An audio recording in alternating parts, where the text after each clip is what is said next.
It's the Horror Production Report, update number 9!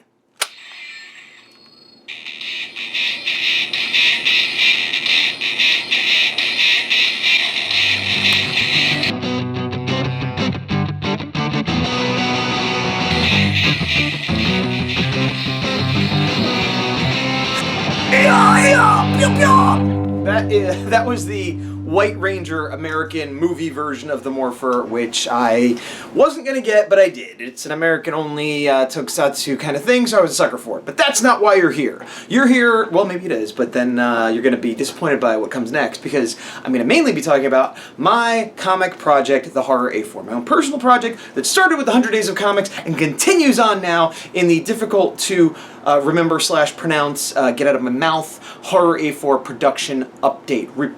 Production report update. See, what I should do is I should change it. The actual title of this little series of, videos updating people is the Horror Production Report. And then I say update number, and in this case, 9, not 6, 9. And I should just call it the Horror Production Update, because that's what I always want to say. But I named it that in the playlist, so I feel like I have to keep it that way, although I could easily just change it whenever I like. And the reason I originally chose the Horror Production Report was because that was the title of an update for the Akira movie back in the day before the internet and stuff. There was like an extra feature or an extra VHS, and that's what it was called. And there's all this mystery around, does this mean they're making a new one? But really it had come out before the movie and it was just an extra feature.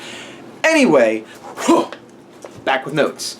Okay, so this stretch of time is 11 days. I had been hovering at 10. I'm still doing more than a week, less than 2 weeks. That's where I'm falling. So this time it's an 11-day week. And the first day was Friday. Friday I had a show that I was tabling at Level Up Games in Santa Cruz.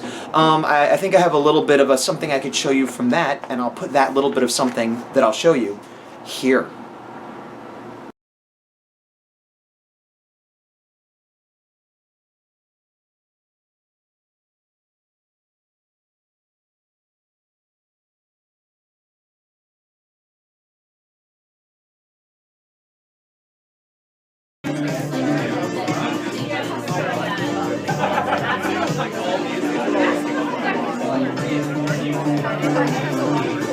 I agree with this beat.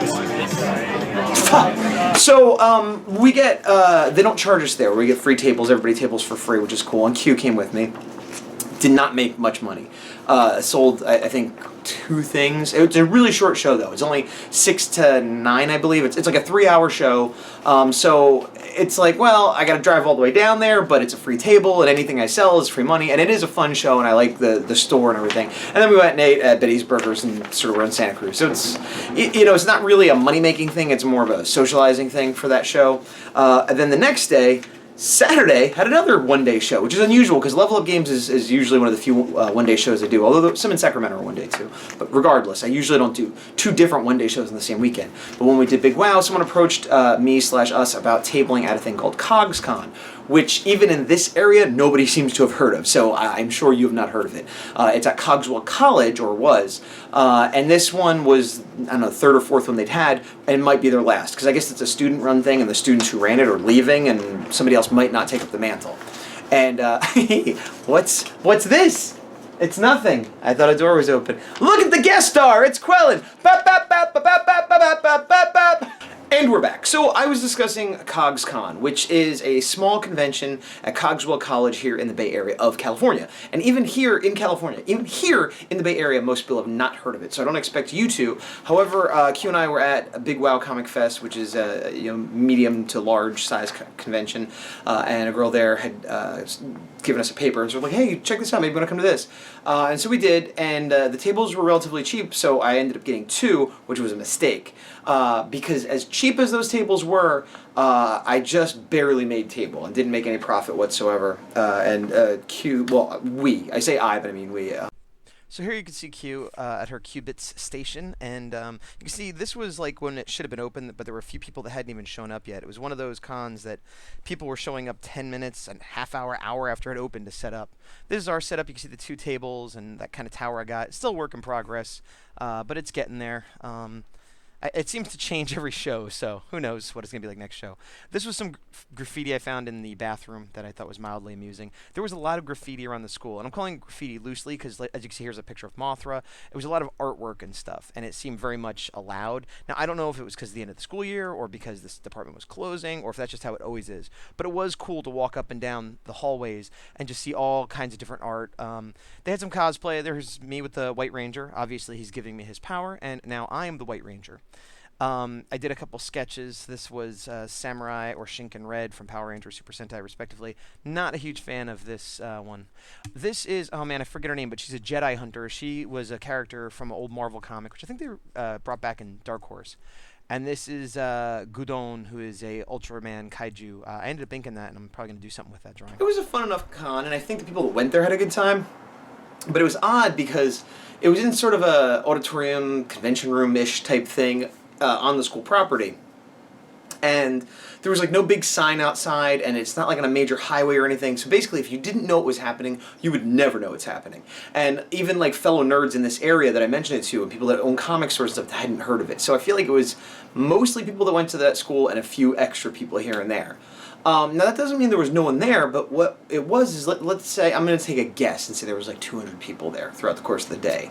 But it was like the same 200 people all day, so like you'd see someone and you're kind of like, oh, you know, you kind of give the nod, the smile, whatever, and maybe they want to buy something, maybe they don't, maybe they want to talk, maybe they don't, but usually you give that to everybody that goes by, you know, kind of give them a polite look, you know, smile, possibly a verbal greeting, but it was sort of like, oh, okay, yeah. And then 5 minutes later, oh, you're that same person, okay, and then like 2 hours later, so after like an hour or two being there, I had seen everybody that was there, and no new people were coming in. The other thing was, it was a small con, but the cost to get in was something like $20, $25, and it seemed like the kind of con that should be free, or maybe like $10, plus you get raffle tickets, and plus you get all this other stuff, you know. So it was definitely, like I said, I feel that the people that went there enjoyed it, but it was not a seller's market at all. And, you know, we made table, but that's it, you know, and it's not happening anymore, possibly. I don't know if I'd do it again. Maybe I'd get one table, but I don't know. You know, it was an experiment. This year, I have will have done more conventions in 1 year than I've ever done. And some of them are experimental like this. And I don't regret doing it because it was one day and, you know, I didn't lose money, but I don't think I've made any new fans or made any real profits. So I probably won't do it again. So that was Saturday. On Sunday...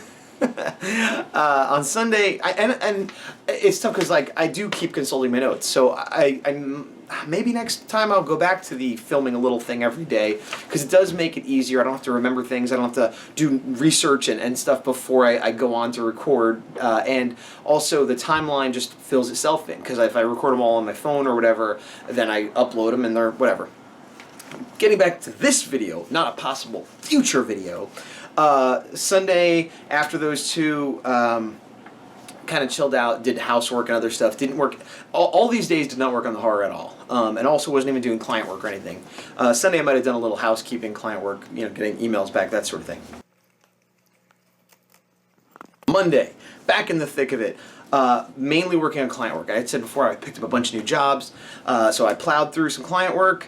I also am eBaying some stuff, so I got a lot of eBay boxes ready and to ship out and stuff like that. I also spent time catching up on Samurai Ox's video. He's another gentleman who is doing the 100 Days of Making Comics. I forget what day he's at. He's past 50. He's well in the thick of it. He actually did a convention, I think, this past weekend, his first convention ever, so that's interesting. So you can check him out. I have a tendency to sort of when somebody new starts, I'll like watch their first video if I see them arrive in the group, and then when I'm working, I'm usually catching up on people that I've already been watching, and then once I get through the people I've already been watching, I'll pick someone like Ox and sort of start from day 1 or 2, and then just over the course of a day or two while I'm working, watch all their videos, and that's what I've been doing with him, and I caught up to his present day, so you can check him out too. Speaking of the 100s, I was going to do this at the end, but I'll go ahead and go through the list of everybody who is doing it and everything. And as always when I do this, if you want to be included, mentioned, or whatever, let me know if I missed you. You know, I'm not trying to be exclusionary. It's hard to keep track of everybody. But by my estimation, the people who are currently still doing the 100 Days of Comics are as follows. Patrick Brown, Samurai Ox, who I just mentioned. I think he just goes by Ox, but online he's Samurai Ox.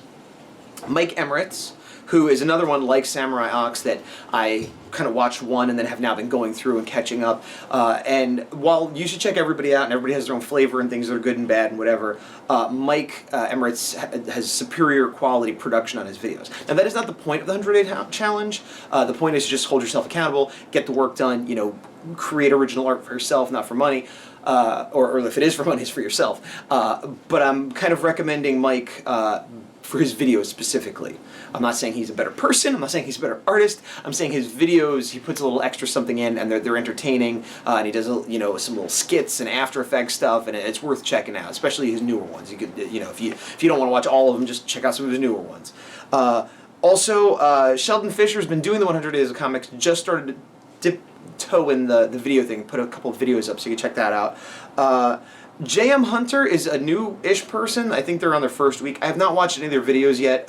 When I was going back to see who was doing it, I just noticed that I had somehow missed that they were doing it. Or maybe I did. A lot of times I'll just like a lot of things. Oh, everybody's doing art, great, like, but not have time to really look at it, like maybe online in the store, just trying to be positive. So anyway, that's somebody who I will probably, later this week or next week go through and watch all those videos. But JM Fisher. Another person I found, who I don't even think is in the Hundreds group, is Nicholas Ladendorf, and I went through some of his videos. He actually is done with the 100 days, and I wasn't even aware he was doing them. So I don't know, maybe I'm the only one and everyone else knew, or maybe he wasn't really connected in the group or whatever, but check him out.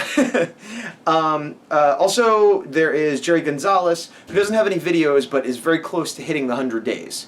Now, there's people that have hit the 100 days, Pharoah 100 days. The re-up, as he calls it, because he kind of fell apart towards the end of his first 100 days, although he still made a strong showing. Second 100 days, finished, congratulations. Who else? Tim Sprague. Also didn't have videos that I was aware of anyway, but went through, did his 100 days, success, congratulations. And lastly, J. Allen Ratz, who also hit 100 days. So, triple crown success, trifecta, all of you. And I guess a late success, congratulations to Nicholas Ladendorf.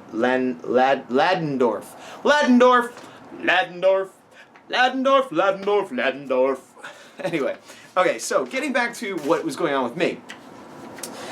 Monday, I get back to work, try to blow through my client work, get the eBay stuff. Tuesday, more client work, blowing through. I went ahead, there was a Hundreds hangout, which I did not make, but I watched it that day, and it's funny because I was yelling at the screen about certain things like, oh, I know the answer to that, and they're like, Gaspot probably knows the answer to that. I'm like, I do! Anyway, you can check that out. I'll put a link below for the 100s hangout that they just recently had. And Tuesday, I actually got some work done on the horror. I did 2 hours, 15 minutes. Most of that was on page 24, roughs and building design. And I have some things of that to share with you. So here they go. Okay, so picking up on the roughs for page 24, which is the final page of issue number 1 of the Horror A4, I mainly had this one panel to do. It's the CEO of the company and his director of, I guess, operations, Donald Johnson, and they're arguing about what to do now that the horror is attacked and there's all this craziness and blah, blah, blah. And it's one of those scenes where, it's basically talking heads. So I'm trying to get different dynamic angles and but at the same time keep it consistent, their placement within the frame. That's one of the, I've probably mentioned this before, one of the things that animation helped me with a lot, made me obsess over is placement and background and where characters are in relation to each other, and that's why I'm doing things like drawing maps and, okay, where is this desk in relation to where it was in the last panel, and if I move the characters a little bit, is it feasible in the time it took them to say that sentence? Could they have moved, a few feet to this new position? And, it's good to think of these things. I think sometimes I worry about it too much. It probably matters a lot more in things like fight scenes and car chases and stuff like that than it does in a dialogue scene, but it's still something that I think about. And so while I'm flipping the camera around and moving to different angles and having the characters move in the scene, again, it's not an action scene, it's just dialogue, but I'm, to the best of my ability, trying to keep them consistently moving throughout the space. And then this was just me messing around with scale. That's another thing I worry about, because it's something. It's weird. I worry about it a lot because I have issues with scale often in proportion. But I feel like because I worry about it so much, it becomes it's almost starting to become like a strength, if that makes sense. And there I am looking at a podcast of WTF, Mark Maron, good interview show. But yeah, so a lot of the things that like, and this is probably true of a lot of artists, well, ones that work hard at their craft anyway, the things that are weaknesses end up becoming strengths because if I know it's a weakness, I worry about it all the time, and therefore I'm going to pay more attention to it and hopefully not make the mistakes that I'm naturally prone to make and correct them when I do. Maybe more often than someone who doesn't have as many issues, which I guess would break down to being the same as somebody that's just good at it. That's not like I'm better. I'm kind of on a tangent here, but I think I'm getting my point across, that if you have a weakness and you're aware of it and you work at it, it becomes a strength. Yeah. What doesn't kill me makes me stronger. So here I was messing around with the balloons. And this is a decision that I'm questioning the logic of it and if it's time wasted or not, going through and putting on all the rough lettering. But I think it's worth it because if I hand it off to someone else, then they'll know pretty much what I want. And if I have to do it myself, then half the work's done. But I am spending hours getting in this sort of temporary lettering. So we'll see how it goes. But that was pretty much the end of this day.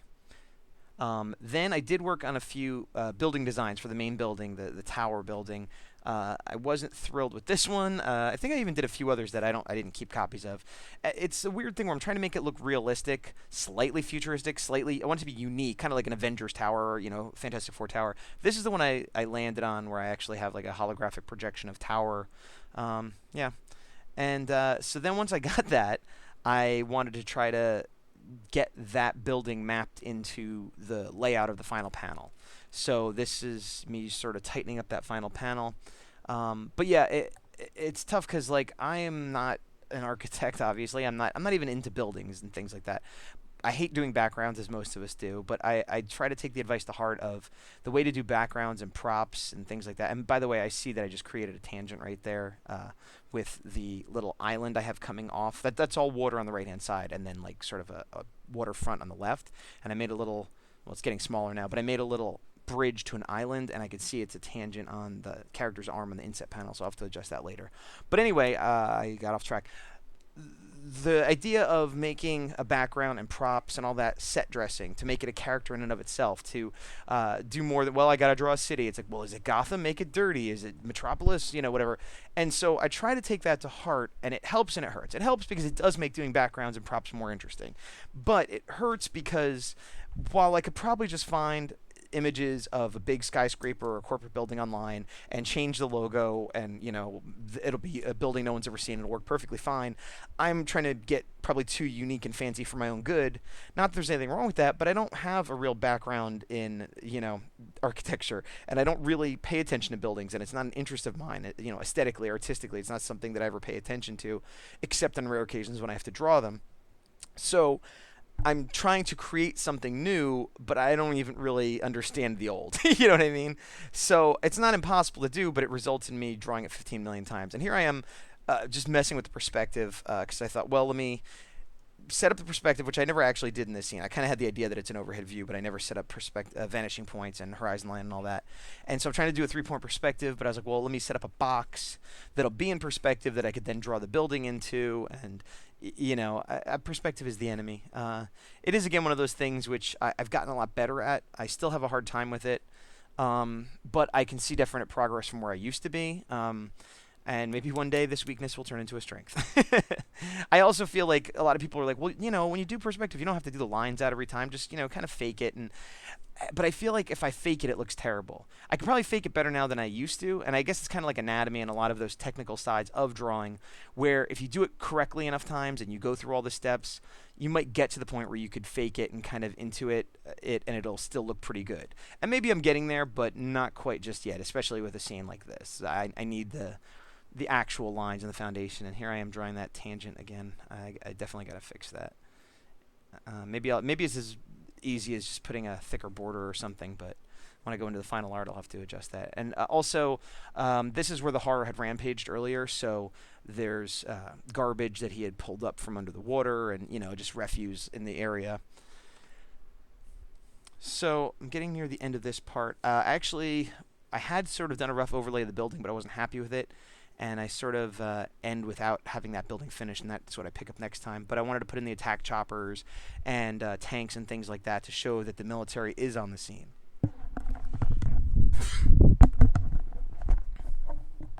Yeah, and there's some of the tank mechs, and I think I put in a couple little flea-sized people just to, sort of show that there is a cleanup crew underway. There is some security going around. It's not like, oh, that was no big deal.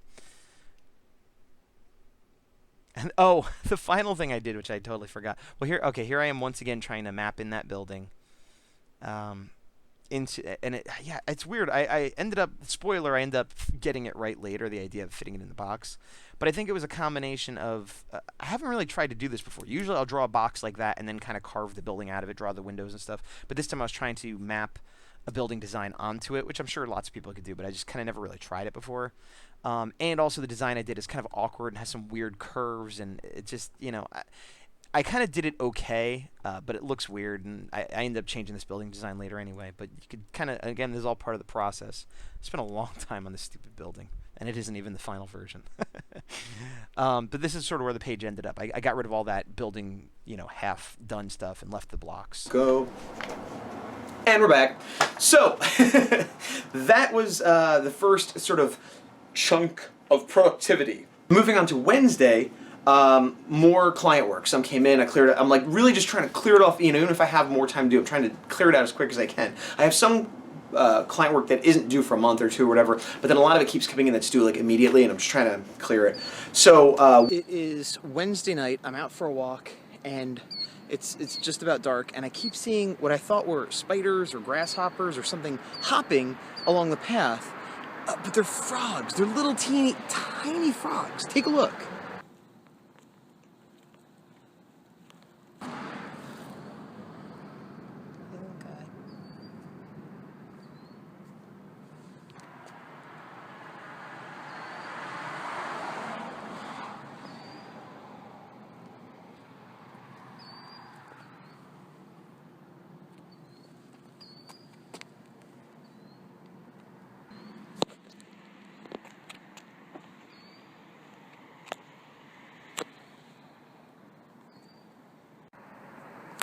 Go that way. You're going the wrong way. The road is this way. Go. Go. Go. You're not... There you go. There you go. Okay, now this is freaking me out, because just by walking, they jump and scatter. And most of them just jump further down the sidewalk, or some jump into the woods. But a few are jumping into the road, and then I'm trying to scare them back. Frogs, come on! You're killing me, frogs!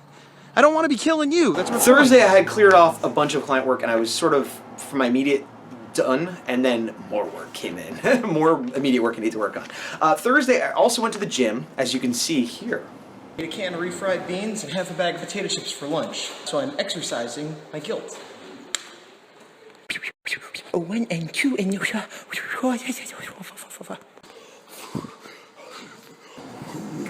now at the gym, I'm always angry at people at the gym. I don't like going to the gym, I don't like exercising, but I sit around a lot and I eat badly, so I have to get some exercise. I prefer,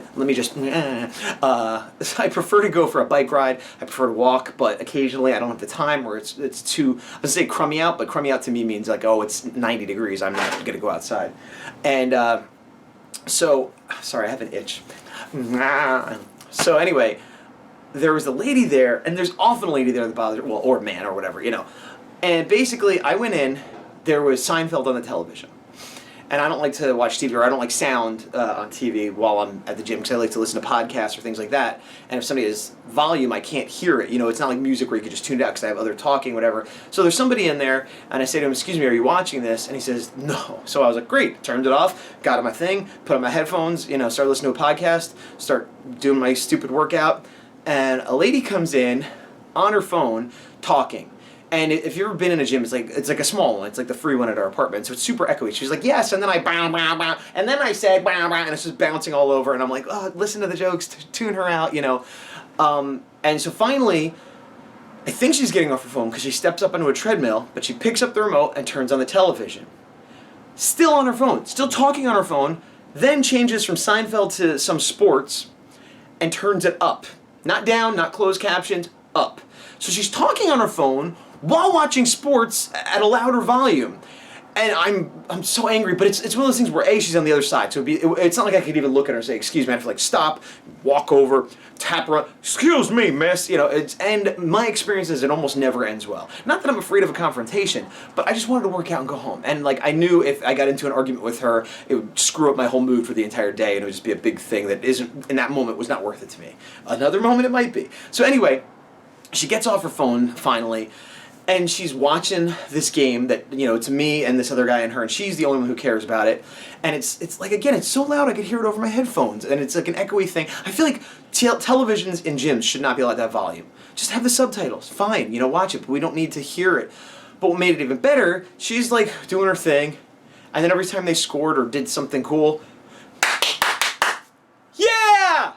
What just happened? Oh, the sports.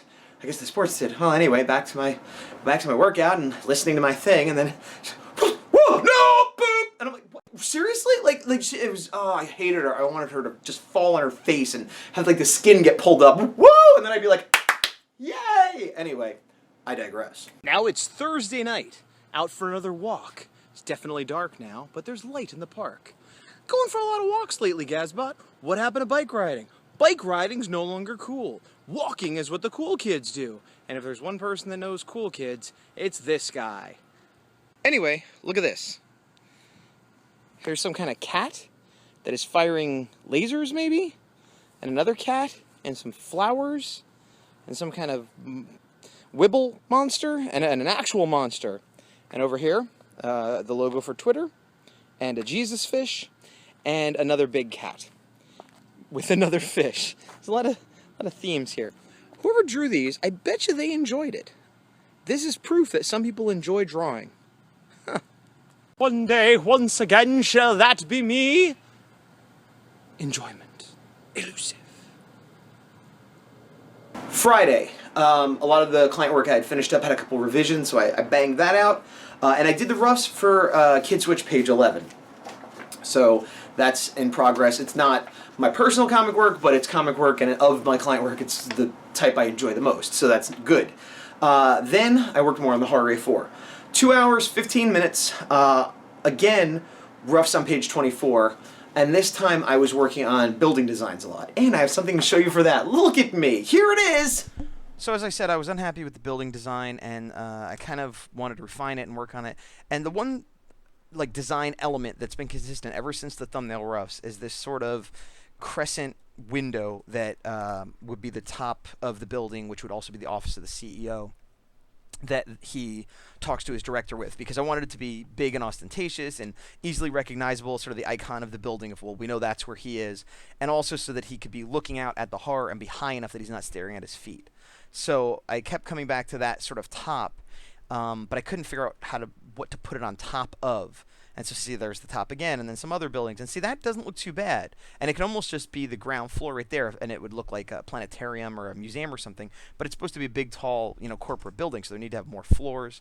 I set it up so that there's like a helicopter pad or whatever on top, and that's just some antenna I was messing around with. So I need this to be the crown on top of a giant skyscraper. And that was the problem I kept having, is I kept designing the top well enough, but then not knowing what to do with the rest of it.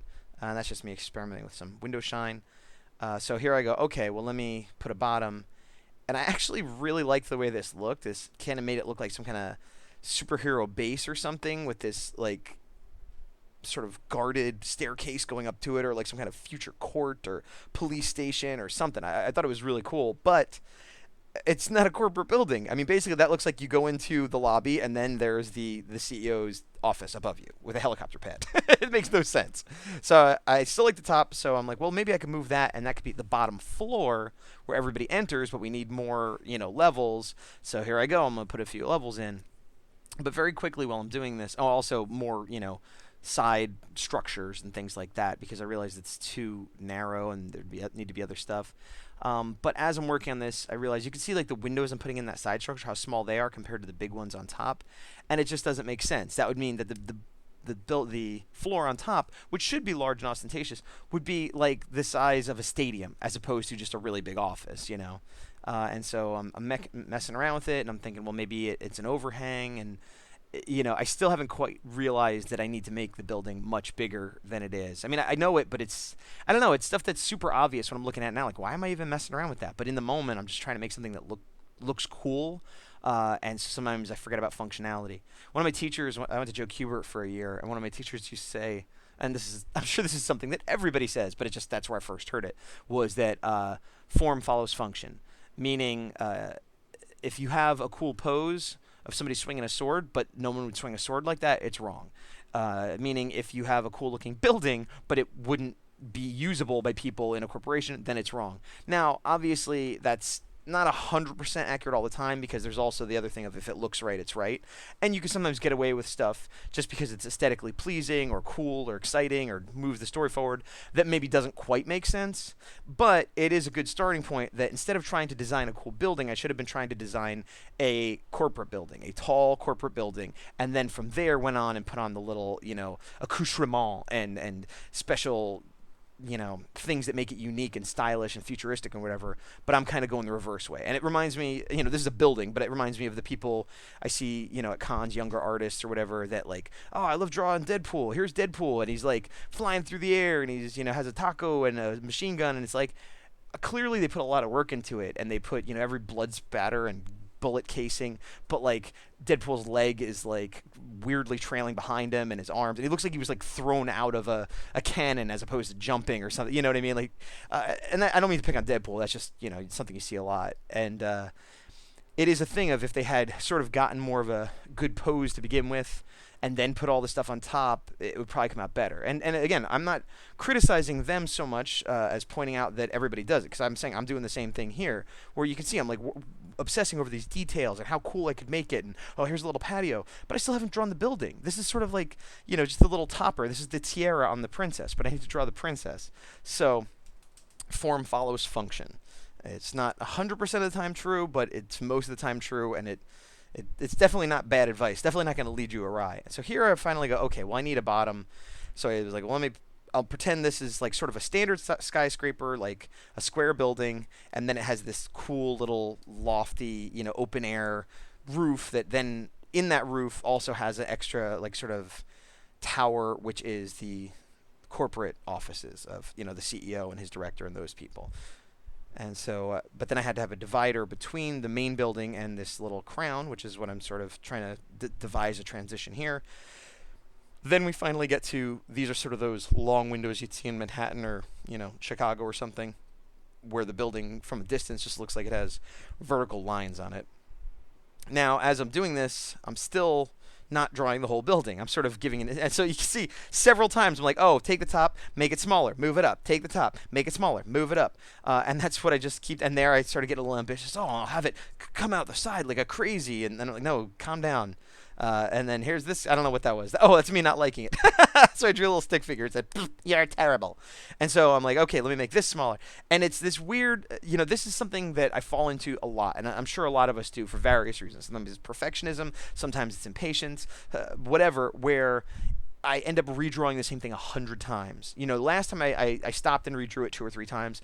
This time I kind of liked a part of it, so I'm editing as much as I'm drawing. You know what I mean? Rather than saying, let me do something from beginning to end and have it be good, I'm saying I kind of got a piece of it. Now I'm going to erase and redraw 100,000 times until it's right. It's more like sculpting, I guess, in a weird way. I don't recommend working this way. I try not to work this way. But again, I feel like it's sort of, like I said before, with technical stuff. If I do, bulldoze through this enough times, hopefully it gets quicker, more intuitive, and comes out better. And here you can see I'm starting to get into an area I like. It almost looks more like a casino to me than a corporate building, but again, since it's sort of a future and it's sort of, a look at me kind of guy that runs this corporation, it doesn't bother me as much. And it's believable, more importantly, that there's many floors where there are conference rooms and offices and things like that, and it's got a little entrance for people. I think I started thickening it out there. I don't remember if I kept that or not, because it looked a little too squat. Yep, there you go, erase. Oh, I know what I did. I ended up making that the sign. I was calling it Ion Tower, which I don't actually know if it's what it's called. I kind of forget. I just wrote that in there. And there, so then I sort of tested it out. Oh, and if it was like there, it fits in good enough. And so this is kind of what I landed on. I might adjust it a little bit more later, but it's much better than what I had, and it's believable that, it could be in that spot. Here's where I did another stupid thing. Rather than I had a difficult time mapping it on last time. So like, well, since it's just a rough, maybe I could fake it and sort of shape it, transform the shape to kind of get it in that box. And I mucked around with it for a while, could not even come close. I've done it before with better result, and then I would go in and clean up over it on top, but it's sort of a shortcut to getting it in the perspective I need. But it wasn't even the right angle, and again, it's just a case of like, stop. Why you even trying? You're just wasting time. In trying to save time, I end up wasting time, and yeah, you could look. It's an ice cream cone building. Get on board. So eventually I realized that was a mistake, and then I just go ahead and do a quick sort of sketch mapping over it like I did earlier with the other building, but with this current building. But for now, the building is designed. This page is more or less done, and we're moving up and moving out. At this point, I was thinking I was going to do a video. 8 days in, I had 4.5 hours total, which is not great, but it's just over 30 minutes a day. So I was like, well, I hit my mark. It's been about a week. But I said, yeah, you know what? Well, maybe I'll get some work done over the weekend. I didn't, and I also didn't make the video. Saturday, I had to go to the dentist. I hate the dentist. It was just a cleaning, but I hate it. I always hate it. The dentists are terrible. Even the best dentists, it's just there's no good way to do it. What really made me angry, though, is I use like a water pick and brush my teeth every night, and Q will like drink a can of soda and eat a cookie and fall asleep without brushing her teeth. And I'm like, well, you can't do that. You're going to get rot. And I'm here, shh. So what happens? She gets a perfect bill of health. They literally say, wow, your teeth look whiter and brighter. What have you been doing? And she's like, nah, just sleeping with Coke on my face. And meanwhile, I have 2 cavities. Okay, so anyway, my mouth is terrible. That's what this illustrates. I do want them to be healthier. I should drink more milk. That's a lie. I drank tons of milk as a kid. It makes no difference. So that was that. Then I had a birthday I had to go to and a few other things. So that was kind of the end of my Saturday. Sunday, we did another real escape in San Francisco. Escape from the cursed forest. And it'd be fun to like take pictures and stuff, but like it's very secret. But I did take this one picture of a crazy looking tree, which I'll put up right here. I'm a creepy tree with purple light. Also, the next picture is my hand that got stamped, which is cool because it says real, I believe, escape game in Japanese upside down. So it was a puzzle in and of itself. That's the crazy looking tree. That was fun, and we hung out in San Francisco a little bit afterwards, but didn't get any real work done until the end of the night. We watched some TV, and I said, you know what, I'm going to do a video, but now I've fallen behind. If I don't do some work, I'm gonna I'll be doing less than 30 minutes a day. So my plan was do some work and then do the video last night, because today is Monday, by the way. So I did an hour on the horror. What I did was I finished up the roughs from page 24. I'll show you that now. And so, yeah, I basically just mapped in the building I had designed into that square and filled in a couple other little details and shading to make it more clear. Finally finishing that page before going into lettering. And then the remainder of that was working on the rough lettering, because I have the roughs done for the entire first issue. But what I'm doing is going back and getting the rough lettering in, as I said. So I started that process, put in about an hour and an hour.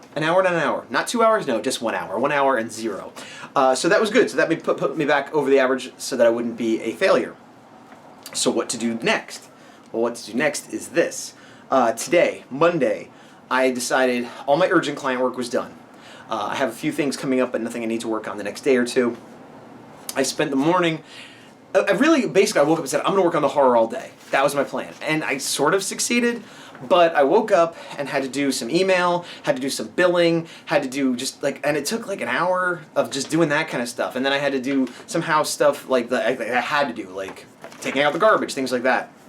So I killed like 2 hours not being productive on the horror, but just doing stuff I had to do. But then I said, okay, horror. And I sat down. How much did I get done today? 4 hours, 15 minutes. Completely on roughing the lettering for the horror.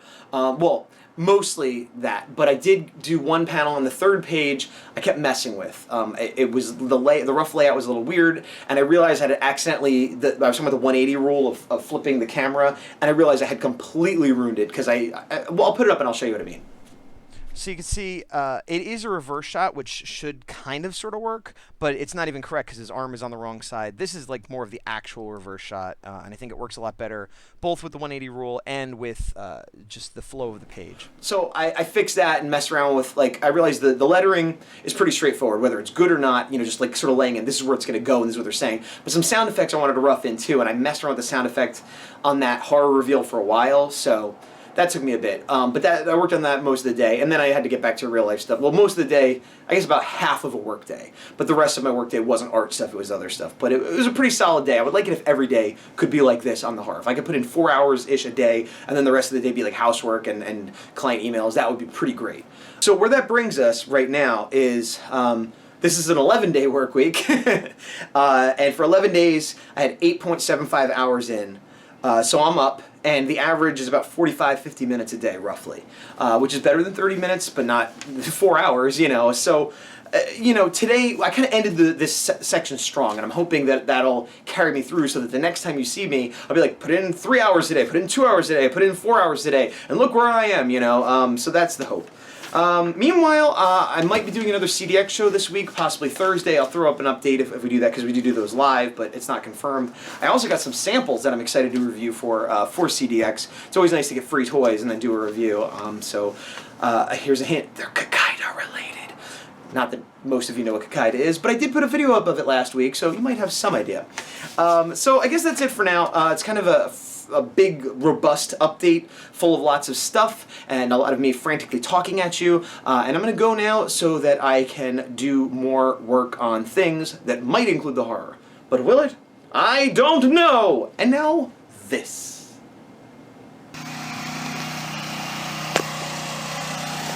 I guess somebody's making margaritas! Because it's a mixer, like a blend.